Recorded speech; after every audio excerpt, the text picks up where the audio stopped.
Hai,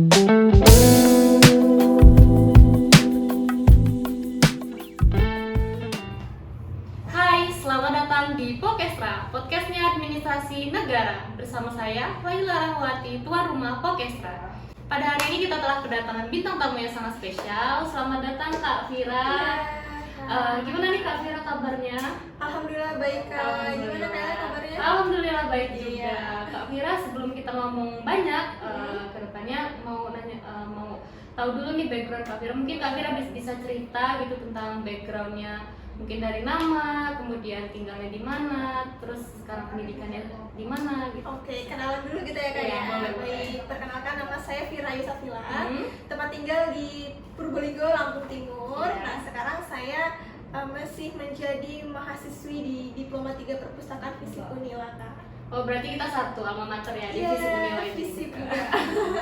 Oke Kak Vira, kalau boleh tahu nih kan di D3 perpustakaan ya. Ini kan background Kak Vira kan sebagai mahasiswa berprestasi nih. Mungkin boleh sharing sih gimana sih pengalamannya gitu, atau prestasi apa aja yang udah diraih selama Kak kuliah di D3 perpustakaan itu. Ya, kalau selama kuliah sebenarnya kalau prestasi lomba itu nggak banyak sih Kak. Cuma ada berapa ya? Mungkin 3 atau 4. Itu udah banyak. Iya, tapi kalau ketika ngebandingin sama yang lain kan masih banyak juga Iya, gitu. iya. Dan karena memang di pemilihan mahasiswa berprestasi itu prestasi yang dinilai bukan hanya perlombaan Oh, gitu. gitu. Jadi bukan cuma juara-juara lomba, itu dibagi ke beberapa kategori, kayak misalnya ada perlombaan tadi, terus pengabdian masyarakat, penghargaan, terus karya-karya yang dipatenkan atau ada hak ciptanya. Nah, di situ jadi ada beberapa kategori Kak. Dan itu maksimal untuk Pilpres kan setiap kategorinya 4. Nah, alhamdulillah ya untuk perlombaan itu kan saya sudah memenuhi 4. Kemudian saya daftarkan yang lainnya juga di kategori-kategori yang berbeda. Jadi saya itu di pemilihan mahasiswa berprestasi lebih didukung juga lewat karya tulis saya Kak. Nah, ya jadi di Unila itu kan menyediakan pendaftaran hak cipta tuh Kak. Nah, jadi buku-buku yang saya terbitkan itu didaftarkan hakinya, dan itu skornya gede banget di pemilihan berarti mahasiswa berprestasi. Ngaruh banget ya skor untuk dari publis hak cipta itu. Iya bener Kak, ngaruh banget. Itu sih poin-poin yang paling besar ya, karena satu hak cipta aja dapat skornya 50 gitu Kak. Berarti kalau misalkan Kak Vira udah nerbitin berapa buku nih? Kalau nerbitin kan udah sekitar 8, cuman kalau yang kemarin didaftarkan hak cipta dibantu sama Unila itu ada 4. Ya, Ada 4. Iya, jadi keempatnya didaftarkan. Keren banget ya berarti. Itu bukunya tentang apa aja tuh Kak? Fiksi, saya lebih ke fiksi sih Kak. Fiksi. Iya, novel, pengembangan diri, itu kumpulan cerpen, puisi gitu Kak. Berarti waktu pas ini kompetisinya kan di FISIP ya? Itu Iya. offline ya? Jadi yang pertama online di tingkat prodi, kemudian setelah lolos masuk ke tingkat fakultas, dari fakultas lolos ke universitas, baru universitas lolos kita akan masuk ke nasional. Tapi di nasional itu ada beberapa tahapan Kak, misalnya tahapan regional Sumatera dulu. Terus kalau udah lolos dari Sumatera, baru tahapnya selanjutnya kita buat video apa, tugasnya apa. Kalau udah lolos lagi, baru deh nanti bisa jadi finalis Pilmapres gitu. Oke, kalau untuk kemarin itu sampai nasional kan ya Kak? Iya, alhamdulillah sampai nasional. Alhamdulillah. Nah itu gimana sih perjalanannya dari mulai tingkat regional Sumatera itu kan pasti kan menyisikan banyak orang itu kan, Iya. dari itu tingkat provinsi bisa lanjut ke nasional itu gimana? Ya, kalau di tingkat yang Sumatera itu kira-kira ada 200-an kan. Nah itu seleksinya pertama masih administrasi Kak. Jadi kita seleksi dulu kelengkapan berkas-berkasnya dan lain sebagainya. Kemudian ada penilaian kan, mahasiswa berprestasi itu dituntut untuk buat karya tulis. Ya kalau D3 itu kan harus bikin yang karya tulisnya udah ada jadi suatu produk ataupun desain gitu. Nah di situ penilaiannya 50%. Kemudian 50% lagi dari prestasi-prestasi yang lainnya Kak. Nah itu tahap yang pertama.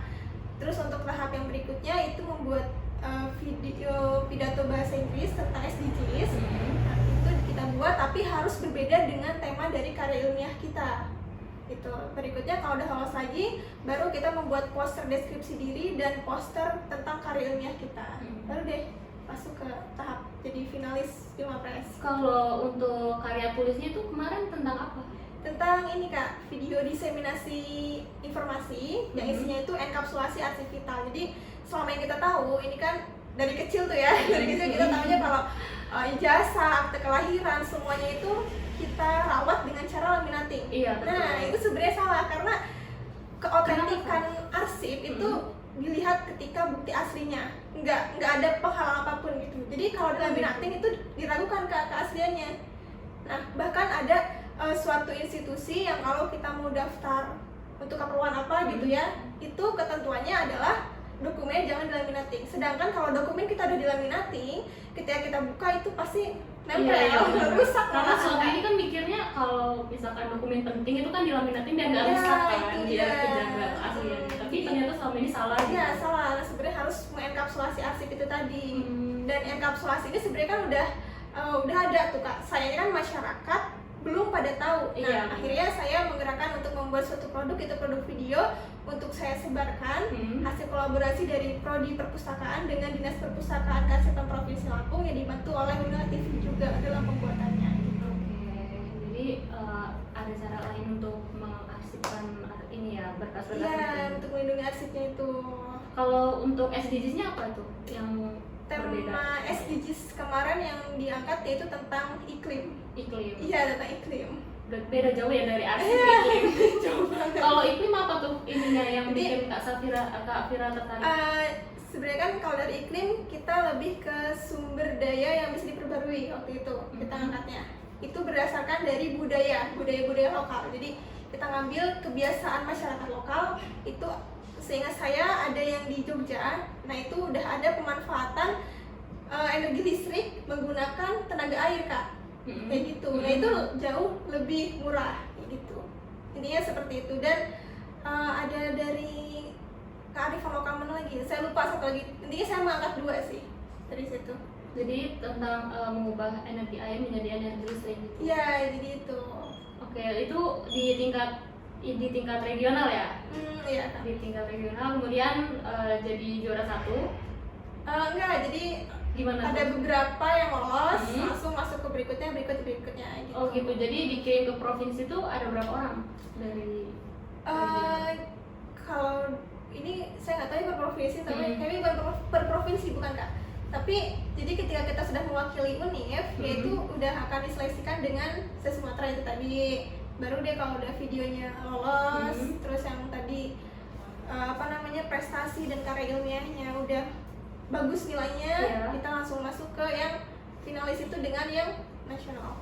Oh, jadi langsung ke nasional gitu. Kalau pas di nasional kemarin nih, gimana nih ceritanya? Itu luar biasa banget sih Kak, karena saya kan berjuang bukan hanya saya sendiri gitu. Dan saya berjuang bukan untuk nama saya sendiri, saya bawa nama prodi, nama fakultas, bahkan nama univ dan juga provinsi gitu kan, provinsi Lampung.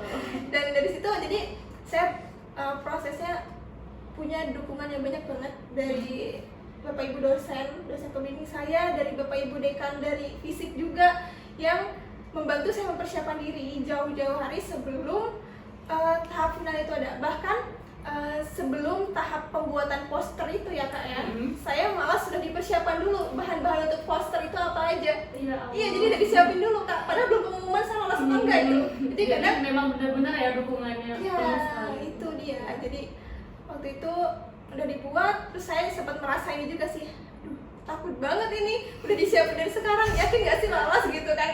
Optimis banget ya? Iya, alhamdulillah optimis banget kan, dan ternyata ya alhamdulillah lolos gitu. Terus pas di tahap finalnya baru deh kita di seleksinya selama 3 hari itu ada pembukaan, terus ada presentasi tentang capaian unggulan atau prestasi itu tadi, sama presentasi karya ilmiah kita.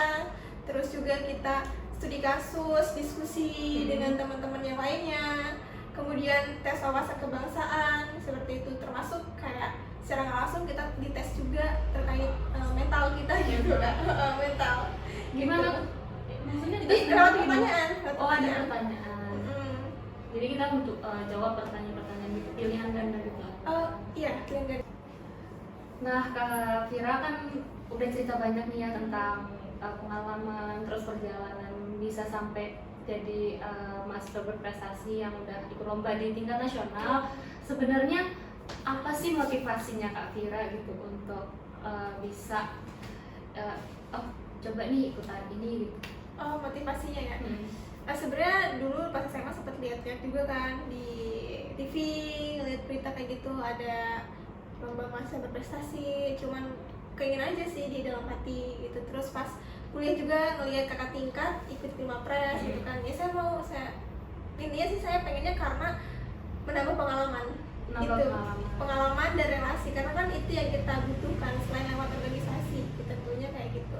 Dan sebenarnya di awal-awal saya sempat kayak nggak mau deh, nggak berani gitu, tapi ya setelah coba ya udahlah saya lanjutkan gitu. Iya, jadi sebenarnya Yang lebih motivasi ya itu tadi Kak. Iya ya, oke. Jadi ini ya ingin nambah pengalaman gitu Iya. ya. Oke, jadi kalau sebenarnya banyak sih ya yang seumuran kita gitu kan punya keinginan yang sama gitu. Cuman kan kayak bisa nggak ya gitu kan, saya mampu nggak sih gitu kan. Itu tuh kalau menurut Kak Fira tuh harusnya tuh seperti apa sih gitu kalau misalkan kita lagi ada di posisi overthinking kan, zaman tahu kan masa apa sih anak muda zaman sekarang kan dikit-dikit overthinking gitu, tengah malam kayak kepikiran, duh di sini mau ngapain ya gitu. Sebenarnya kalau menurut Kak Fira harusnya kita sebagai anak muda tuh seperti apa sih? Oke, kalau pikiran-pikiran kayak gitu kan sebenarnya nyiptain kita sendiri ya Kak. Iya sih bener. Iya kan? Iya kalau tengah malam kita gitu. sendiri yang bikin sebenarnya kan. Ketakutan itu, dan itu tuh sebenarnya fiksi aja. Fiksi aja ya? Fiksi. Tapi coba deh, kalau kita berangkat dari pengalaman-pengalaman kecil ketika kita mikir, aduh dia kayaknya marah deh sama aku, tapi ketika kita ketemu kan dia biasa aja. Iya sih. Apakah iya, memang seperti apa yang kita pikirkan? Ya kan itu enggak. Jadi dari pengalaman-pengalaman kecil itu kita bisa belajar kalau ternyata apa yang akan kita lakukan di depan itu nggak akan seburuk apa yang kita pikirkan gitu sih. Itu yang pertama. Dan tentunya yang kedua, kita harus tahu dulu emang masalahnya apa sih yang jadi pikiran kita gitu. Kita kenapa takut untuk mencoba itu, kita tak cari tahu dulu masalahnya, jadi kita kasih solusi nih untuk diri kita sendiri juga. Misalnya karena takut, aduh mau coba tapi kok takut ya nanti karya ilmiahnya kayak gimana ya, tulisannya kayak gimana, nggak bisa nulisnya nih atau gimana. Ya udah, itu kan berarti masalahnya. Iya benar. So yang harus kita atasi adalah masalah tersebut dengan cara kita baca-baca jurnal, karya ilmiah, coba berlatih untuk menulis kayak gitu Kak. Jadi yang pertama harus kita atasi adalah masalahnya. Harus kita cari tahu juga. Masalahnya. Gitu. Oke, kalau untuk Kak Fira sendiri nih ya, pernah nggak sih ada di fase kayak bingung, terus juga kayak ngerasa apa ya, kayak minder gitu kan, kayak orang lain bisa gitu ya, Iya. saya bisa nggak ya gitu, kayak pernah nggak sih gitu, Iya. kayak orang lain hebat gitu, terus ketika saya gitu ada di posisi saya yang seperti ini ngerasa minder gitu. Pernah banget Kak, apalagi yang sekarang kita lihat tuh bukan di lingkungan nyata aja, tapi di media sosial juga. Iya, Nah betul. itu kan, Betul. itu bahkan yang jadi faktor paling parah buat Mm-mm. overthinkingnya kita, rasa nggak percaya dirinya kita, itu yang paling parah. Cuman karena kita ini kan cuma manusia, jadi kita hanya bisa merespon dari dalam diri kita bisa menanggapinya seperti apa, itu pilihan kita. Tapi kita kan nggak bisa mengubah mereka harus di bawah kita nggak bisa kan. Iya, ya gitu. Jadi benar. kita harus punya respon yang berbeda terhadap hal itu. Misalnya kalau melihat orang yang lebih di atas kita arahkannya, kalau saya ya arahinnya ya saya berdoa aja, semoga saya bisa seperti dia gitu. Iya, Walaupun oke. dengan cara yang berbeda, misalnya seperti itu. Jadi responnya bedain aja gitu. Iya, Lebih jadi ke positif. Feedbacknya ke kita juga kan, akhirnya ngedoain diri sendiri untuk bisa seperti dia gitu. Oke Kak Fira, kan dari perjalanan kakak yang sudah panjang gitu sebagai mahasiswa berprestasi nih, ada nggak sih tips atau trik gitu buat kita nih sesama anak muda yang pengen juga gitu kayak Kak Fira, tapi bingung gitu harus mulainya dari mana gitu. Ada nggak? Bingung harus mulai dari mana? Iya, betul. Oke, tentu kalau buat saya yang pertama kita cari tahu dulu apa yang mau kita inginkan gitu. Apa yang kita inginkan harus kita cari tahu dulu. Kalau kita pengen jadi mahasiswa berprestasi, ikut event gitu kan, ikut lombanya, kita cari tahu dulu ini lombanya apa sih, seperti apa, kriteria penilaiannya bagaimana gitu kan. Jadi setelah kita tahu bahwa ada penilaian tentang prestasi, karya ilmiah, itulah yang akan mendorong kita untuk mempersiapkannya dari sekarang gitu. Kayak kalau ada di indikator penilaiannya harus misalnya juara sekian, skornya sekian, maka ditarget targetin oh tahun ini saya harus bisa menang lomba nih nasional, juara sekian minimal 2 kali deh kayak gitu. Minimal ya? Misalnya seperti itu Kak. Jadi ya kita cari tahu dulu apa yang kita mau dan lebih dikupas-kupas lagi dalam itu seperti apa, jadi kita lebih bisa mempersiapkan diri. Dan tentunya yang kedua, kita harus bisa melihat potensi diri kita gitu. Kalau misalnya kita ingin memaksakan di suatu hal yang bukan menjadi potensi diri kita, itu kan agak sulit juga ya Kak. Iya betul. Jadi tapi bisa kalau misalnya mau coba hal-hal di luar kemampuan kita. Cuma kan itu emang sedikit sulit, dan kalau kita nggak punya motivasi yang besar itu pasti gampang ambruk kan. So cobalah dari hal-hal yang mudah atau hal-hal yang kita suka, cobanya dari situ dulu. Gitu kan kalau saya suka nulis, jadi ya udah saya cobanya langsung di kegiatan lomba nulis gitu misalnya. Terus kalau yang kedua maknai aja bahwa ini kan sebuah perjalanan. Sebuah perjalanan yang artinya memang tujuan kita di sana tuh yaitu untuk menjadi mawapres nasional misalnya. Jangan lupakan prosesnya. Dan untuk memaknai proses itu kita harus bisa memaknai juga bahwa arti dari kata manusia. Manusia itu kan dalam banget sih sebenarnya kalau kita selami katanya. Betul. Mulai dari dia itu seperti apa, perannya bagaimana, hubungan dia dengan diri sendiri, dengan orang lain, dengan lingkungan, bahkan pengetahuan, teknologi hingga Tuhannya. Sehingga ketika kita sudah melalui berbagai macam proses, maka kita akan mengerti saya ini ya udah saya manusia. Ketika saya sudah berproses, saya tahu ini batas kemampuan saya gitu. Dan yang selanjutnya ya sudah, itu jadi urusan yang di atas itu misalnya. Keren banget sih yo. Oke kan yang kedua tadi ya, yang tentang cari tahu apa yang kita suka gitu kan. Itu bisa dibilang kayak passion kan? Iya bisa. Passion. Nah gimana nih kalau misalkan kan ada sih biasanya kan anak muda kalau ditanya passion lu apa? Rebahan kayak gitu kan. Passionnya apa? Makan, tidur gitu. Sebenarnya nyari tahu passion gitu, kalau menurut Kak Vira sendiri tuh gimana gitu cara kita untuk menggali passion itu sendiri sampai kita nemu gitu, oh ini passion saya gitu. Yang pasti jangan membatasi diri sih Kak. Kalau emang belum nemu passionnya jangan membatasi diri. Jadi kalau ketika ada kesempatan berani untuk mencoba aja. Itu sih kuncinya, karena kan kita nggak bakal tahu kita passionnya di mana kalau kita nggak nyoba gitu. Betul. Kalau kita ada kesempatan untuk jadi moderator, ya udah kita coba, siapa tahu emang passion kita tuh jadi seorang public speaker gitu kan. Atau kita disuruh atau diajak dosen untuk pengabdian, untuk ikut nulis artikelnya gitu ya. Ya udah, oke, saya mau Bu gitu. Karena nggak mungkin juga kalau dosen melepaskan kita begitu aja. Iya benar. Oke, jadi berarti jangan pernah takut untuk mencoba. Jangan takut mencoba, jangan membatasi diri. Kalau diri. bisa kan perluas zona nyaman. Perluas zona nyaman. Iya. Bukannya keluar dari zona nyaman. Iya, bukan. Oke. Berarti beda ya. Perluas zona nyaman. Karena kan lebih nambah passion, nambah keahlian. Oh iya, Bukan berarti meninggalkan. Iya, kalau keluar dari zona nyaman berarti meninggalkan passionnya. Iya, meninggalkan yang aslinya. Kosakata baru. Iya. Terakhir nih Kak Vira, sebelum kita tutup, Iya. boleh kasih motivasi dong atau kata-kata closing statement gitu buat teman-teman di rumah yang nonton podcast ini gitu. Oke, kalau closing statement dari saya yang udah sempat saya sampaikan tadi, maknai arti kata manusia itu sebenar-benarnya. Karena dari kata itu aja kita udah bisa menggali banyak hal, mulai bisa kita menaklukkan ketakutan, kita mau mencoba, kita mau berinteraksi, bersosialisasi, dan kita tahu batasan diri kita yang seperti apa. Jadi itu insya Allah nggak bakalan nimbulin overthinking yang berlebihan. Kalaupun itu ada, itu pasti akan sesaat Kak, karena kita tahu batasan kita. Oke, jadi pahami arti kata manusia. Wah, Iya. keren. Ya mungkin itu aja ya Kak Vira. Terima kasih banget udah mampir di podcast kita. Juga kesempatannya. Iya, sama-sama. Semoga Kak Vira kedepannya semakin sukses, semakin jaya, Ya, dan bisa. juga. Amin. Buat teman-teman semua yang nonton di rumah juga, semoga sehat selalu dan sukses terus. Oke, terakhir closing statement dari Kak Vira.